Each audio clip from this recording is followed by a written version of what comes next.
د امریکا لخوا طالبانو ته بل ډیر بد خبر. تازه امریکا د افغانستان په شتمنۍ په اړه څه ویلي دي؟ طالبان څنګه بیا په اندېښنه کې شول؟ جزئیات په ویډیو کې وګورئ او چینل سبسکرایب کړئ. لیدونکو السلام علیکم. د طالبانو له هیلو او نرمۍ سره بیا هم امریکا یو ځل بیا ټینګار کړی چې د مرکزي بانک د شتمنیو کنګل کېدل به ادامه ولري.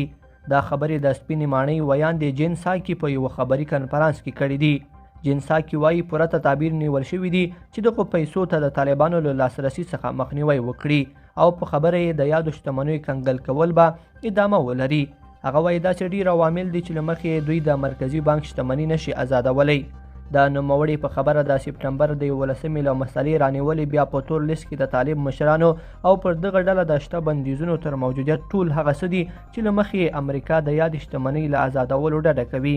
امریکا همداراز وایي دوی هڅه کوي له افغانانو سره د مرستو لپاره پر مؤثرو لارو چارو کار وکړي.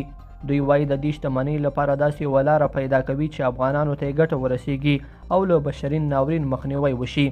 امریکا داسې مهال دا څرګندونې کوي چې افغانستان تر بل هر وخت له بشري ناورین سره مخ دی. بل لور ته د طالبانو د بهرنیو چارو وزیر هم تېره ورځ په خپله یوه مرکه کې ویلي وه چې امریکا باید د طالبانو کنګل شوې شتمني ازادي کړي او نورې باید بندې نه کړي. هغه زیاته کړې وه چې د افغانستان کمزوري کول به د هیڅ چا په ګټه نه وي. لیدونکو په دې هیله چې دا مطلب به مو تر پایه لیدلی وي. که مو ویډیو خوښه شوې ویډیو لایک کړئ او چینل سبسکرایب کړئ. تر بیا ښه وخت.